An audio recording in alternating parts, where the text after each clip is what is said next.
అందరికీ నమస్కారం. నేను ఎస్ఎన్ దినవహి. అతి ముఖ్యమైన ప్రజాస్వామ్యంలో అతి ముఖ్యమైన విషయాన్ని మాట్లాడుకోవాలి. ఆంధ్రప్రదేశ్ అసెంబ్లీలో 2 రోజుల క్రితం మాజీ ఎమ్మెల్యేల పెన్షన్ 30,000 రూపాయల నుండి 50,000 రూపాయలకు పెంచాలని, అలాగే వారికి అఖిల భారత సర్వీస్ అధికారులకు ఇచ్చే వైద్య సదుపాయాలని కల్పించాలని అసెంబ్లీ సదుపాయాల కమిటీ సిఫార్సు చేసింది. కానీ ఇక్కడ ఒక విషయం తెలుసుకోవాలి. ప్రభుత్వం 2024 సంవత్సరం ఎన్నికల ముందు 8 నెలల్లో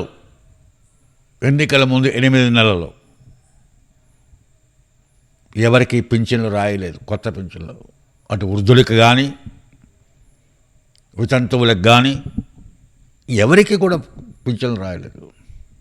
అలాగే ఎన్నికలు అయిన తర్వాత, కూటమి ప్రభుత్వం వచ్చిన తర్వాత ఈ రోజు వరకు కొత్త పింఛన్లు ఎవరికి రాయలేదు.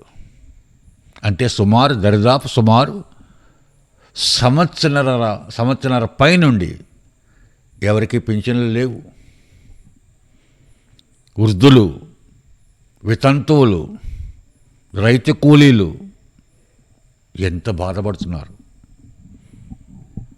ఆ పింఛన్ల మీదే వాళ్ళ ఆధారం. ఆ పింఛన్ లేకపోతే వాళ్ళకి జీవితం లేదు. అటువంటిది సంవత్సరన్నర నుండి ఆ పింఛన్లు లేక వాళ్ళు ఎంత బాధపడుతున్నారో భగవంతుడికే తెలియాలి. మరి ఎందుకు ఆలస్యమైంది అని ప్రభుత్వాన్ని అడిగితే రాష్ట్ర ఆర్థిక పరిస్థితి చాలా బలహీనంగా ఉంది అని చెప్తున్నారు. Right, okay. మరి ఇప్పుడు ఈ మాజీ ఎమ్మెల్యేలకు పింఛన్లు పెంచి ఎక్కడి నుంచి తీసుకొచ్చిస్తారు? అంటే మాజీ ఎమ్మెల్యేలకు పెంచినప్పుడు ఆర్థిక బలహీనత కనపడదా? ప్రజలకి ఇచ్చేటప్పుడే ఆర్థిక బలహీనత కనపడుతుందా రాష్ట్ర ప్రభుత్వానికి? దివ్యాంగులు, వితంతువులు ఆ చిన్న మొత్తం మీద ఆధారపడి బతుకుతారు. సంవత్సరన్నర బట్టి వాళ్ళకి లేవండి, పింఛన్లు లేవు. ఎవరికి చెప్పుకోవాలి వాళ్ళు?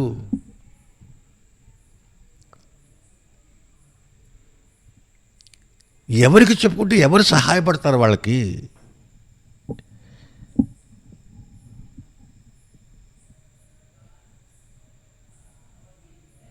మరి మాజీ ఎమ్మెల్యేల విషయానికి వస్తే వాళ్ళు మొన్నటి వరకు అధికారంలో ఉన్నప్పటి వరకు అన్నీ అనుభవించారు కదా.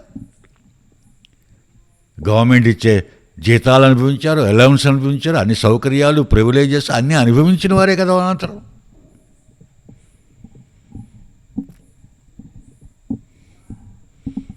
మళ్ళీ ఇప్పుడు 20,000 పెంచాలంటున్నారు. వైద్య సదుపాయాలు IAS officer, all India officers వాళ్ళకి ఇచ్చే విధంగా వీళ్ళకు కూడా కావాలంటున్నారు. నిజంగా చెప్పండి, ప్రజాసేవనే ప్రజలకు చూపించి నెగ్గిన ఎమ్మెల్యేలు ఇప్పుడు ఎంతమంది ఉన్నారు? ప్రజాసేవతో నెగ్గిన ఎమ్మెల్యేలు ఎంతమంది ఉన్నారు ఇప్పుడు?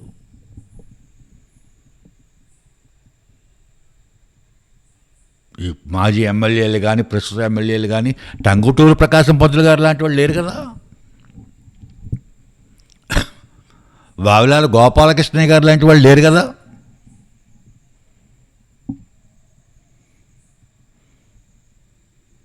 మా రాజమండ్రిలో డాక్టర్ ఏబి నాగేశ్వరరావు గారు లాంటి వాళ్ళు లేరు కదా. అదే మా రాజమండ్రిలో బత్తిని సుబ్బారావు గారు లాంటి వాళ్ళు కూడా లేరు కదా. మొన్న ఈ మధ్యన చనిపోయాడు భద్రాచలం ఎమ్మెల్యే గారు కుంజా బొజ్జయ్య, అటువంటి వారు కూడా లేరు కదా. వీళ్ళందరూ సేవ, ప్రజాసేవని ధ్యేయంగా పెట్టుకుని నెగ్గిన ఎమ్మెల్యేలు వీళ్ళందరూ. వాళ్ళకి ప్రజాసేవ చెప్తే ఇంకో రెండో తెలియదు వాళ్ళకి. వాళ్ళు ఎప్పుడు మాకు ఇంత కావాలి, అంత కావాలి, మాకు జీతం ఎంత ఉండాలి, మాకు పింఛన్ ఎంత ఉండాలి అని ఎప్పుడు అడిగిన పాపాన పోలేదు. ఎందుకంటే వాళ్ళకి తెలియదు. వాళ్ళకి తెలుసున్నది ఒకటే, ప్రజాసేవ. ప్రభుత్వ ఖజానా ఎలా నిండుతుందండి? దేన్ని బట్టి నిండుతుంది? ప్రజల సొమ్ముతో నిండుతుంది. ఆ ప్రజల సొమ్ముతో నిండినప్పుడు మొదటి ఖర్చు, ప్రథమ భాగం ఖర్చు ప్రజలకే ఇవ్వాలి. వాళ్ళకి ఖర్చు పెట్టిన తర్వాత మిగిలితేనే మిగిలిన వాళ్ళకి ఇవ్వాలి. అటువంటిది వాళ్ళకి ఏవో ప్రివిలేజెస్ ఉన్నాయని చెప్పి అసెంబ్లీలో ఒక సమావేశంలో ఓ తీర్మానం చేసుకొని పెంచేసుకుని వాళ్ళు ఇష్టం వచ్చినంత. ఇది సమానతేనా? సమాజంలో అసమానత కింద రాదా ఇది?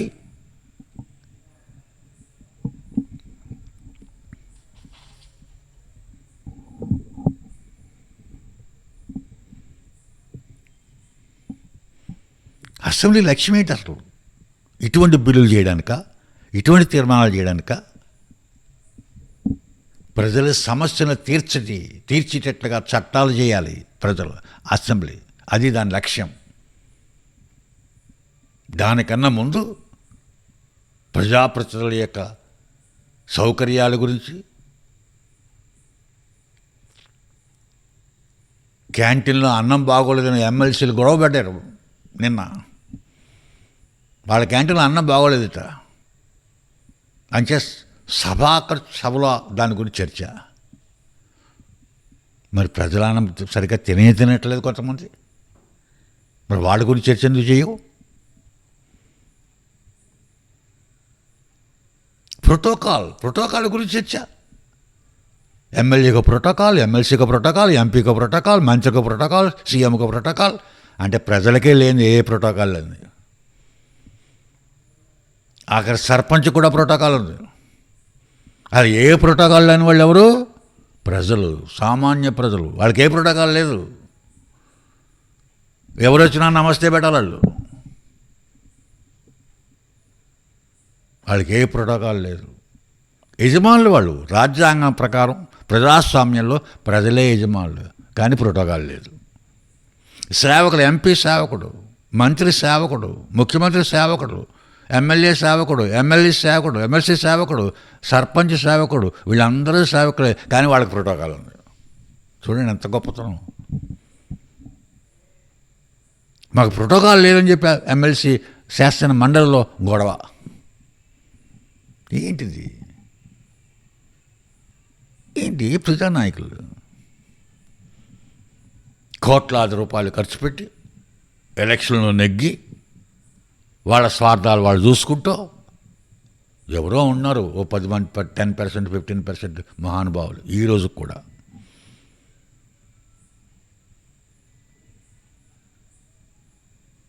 నేను అందరికన్నా ఒక లీడర్ని మెచ్చుకుంటాను ఈ రోజుల్లో. నారా లోకేష్, విద్యాశాఖ మంత్రి, మంగళగిరిలో ఓడిపోయాడు 2019లో. కానీ ఓడిపోయిన ఆ నియోజకవర్గాన్ని వదిలిపెట్టలేదు. 5 సంవత్సరాల్లో కష్టపడ్డాడు నియోజకవర్గంలో. ఎన్ని కోట్లు ఖర్చు పెట్టాడో తెలియదు ఆ 5 ఏళ్ళను. కుట్టు మిషన్లు ఇప్పించాడు ఫ్రీగా, బడ్డీ కోట్లు ఇప్పించాడు ఫ్రీగా, ట్రాక్టర్తో మంచినీళ్ళు దొల్లాడు గ్రామాలకి, రోడ్లు వేయించాడు. ఎన్ని వందల కోట్లు ఖర్చు పెట్టాడో ఆ మంగళగిరి నియోజకవర్గానికి తెలియదు. కానీ ప్రజలు రుణం తీర్చుకున్నారు. 90,000 సుమారు మెజారిటీ ఇచ్చారు. అది నాయకుడంటే.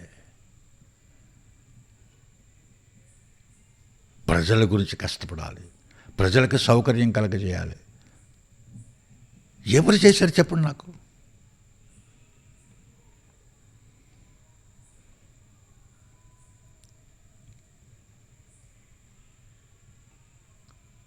లోకేష్ మంగళగిరిలో చేసినంత బహుశా నా ఉద్దేశంలో నారా చంద్రబాబు నాయుడు గారు కూడా తన కుప్పంలో చేయలేదు. నేను చెప్పగలను, అలాగా చేయలేదు. ఆయన అంత సేవ చేశాడు లోకేష్. ఇప్పుడు ఏ నాయకుడు అలా చేస్తున్నాడు? అంచేత ఈవేళ మాజీ ఎమ్మెల్యేలు ఒక్కొక్కళ్ళకి 20,000 రూపాయలు నెలకి పెంచితే సంవత్సరానికి 2,40,000 రూపాయలు. ఎంతమంది ఉన్నారు మాజీ ఎమ్మెల్యేలు? ఎన్ని వందల కోట్ల రూపాయలు ఖర్చు అవుతుంది ప్రభుత్వానికి. అవి కాకుండా ప్రత్యేక వైద్య సదుపాయాలు. ఎవరి సొమ్మండి ఇది? ఎవరికి పంచిపెడుతున్నారు ఇది?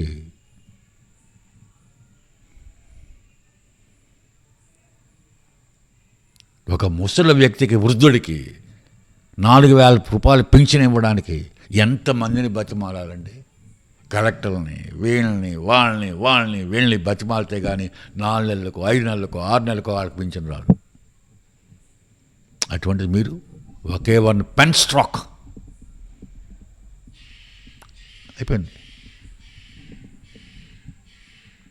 ఇదా ప్రజాస్వామ్యం అంటే? ప్రజలకు జవాబుదారీగా ఉండాలి. ఎంతమంది ప్రజాప్రతినిధులు ఆ నియోజకవర్గ ప్రజలకి జవాబుదారులుగా ఉంటున్నారు చెప్పండి? గుండె మీద చేసి చెప్పండి.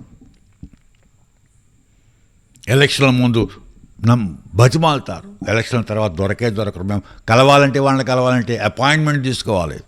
వాళ్ళ పిఏలు కూడా దగ్గర రానివారు వాళ్ళు మమ్మల్ని. ఏంటి ప్రజాప్రతినిధులు?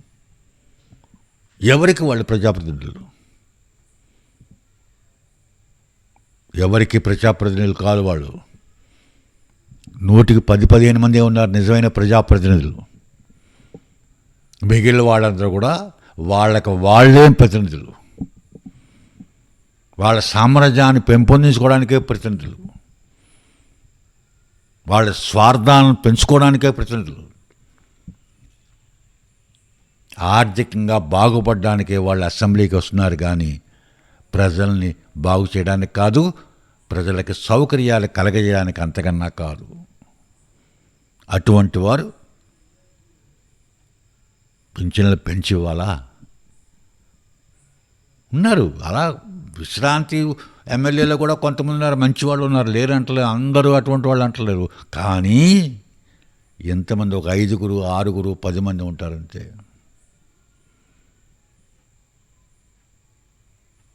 దయచేసి ప్రభుత్వం ఆలోచించండి. ఎమ్మెల్యేల జీతాలు పెంచడం కాదు ఇప్పుడు ముఖ్యం, వాళ్ళ వైద్య సదుపాయాలు కలగజేయడం కాదు ముఖ్యం. సంవత్సరన్నర బట్టి పింఛన్లు లేక వృద్ధులు, వితంతువులు, రైతు కూలీలు ఎంతోమంది బాధపడుతున్నారు. ముందు వాళ్ళకి పింఛన్లు ఇవ్వండి, వాళ్ళకి పింఛన్లు రాయండి ఇమీడియట్గా.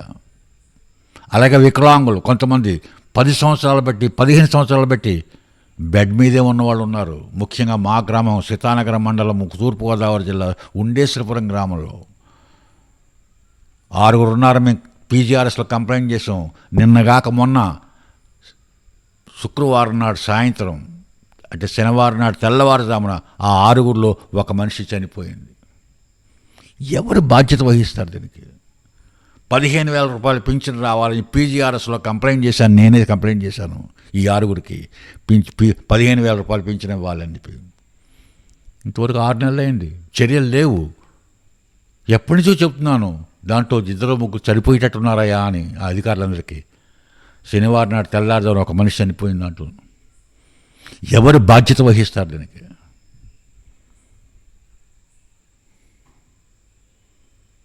ప్రభుత్వం ఆలోచించండి. మీ రిటైర్ అయిపోయిన ఎమ్మెల్యేలకి పింఛన్లు పెంచుకోవడం కాదు ముఖ్యం, అది అర్జెంట్ కానే కాదు. అది దానికి ప్రాధాన్యత అంత ఇవ్వాల్సిన అవసరం లేదు. ముందు వృద్ధులకి, వికలాంగులకి, వితంతువులకి ముందు వాళ్ళకి అర్జెంటుగా పింఛన్లు రాయాలి. వాటి మీద దృష్టి పెట్టండి. ముందు ప్రభుత్వాన్ని కోరుతున్నాను, ప్రార్థిస్తున్నాను నేను. అలా గనక మీరు చెయ్యకపోతే, మీ రిటైర్ అయిన ఎమ్మెల్యేలకు పింఛన్లు పెంచుకుంటే ప్రజలు మిమ్మల్ని క్షమించరు.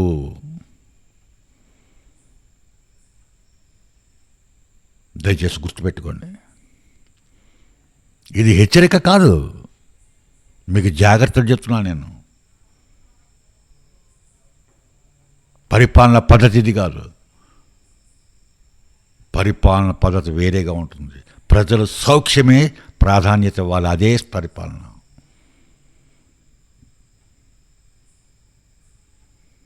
అంచేత ప్రభుత్వం తప్పకుండా దీని మీద చర్యలు తీసుకుంటుందని వృద్ధులకి, వితంతువులకి, వికలాంగులకి ఇమ్మీడియట్గా కొత్త పింఛన్లన్నీ రాస్తుందని ఆశపడుతూ ప్రార్థిస్తూ జై హింద్.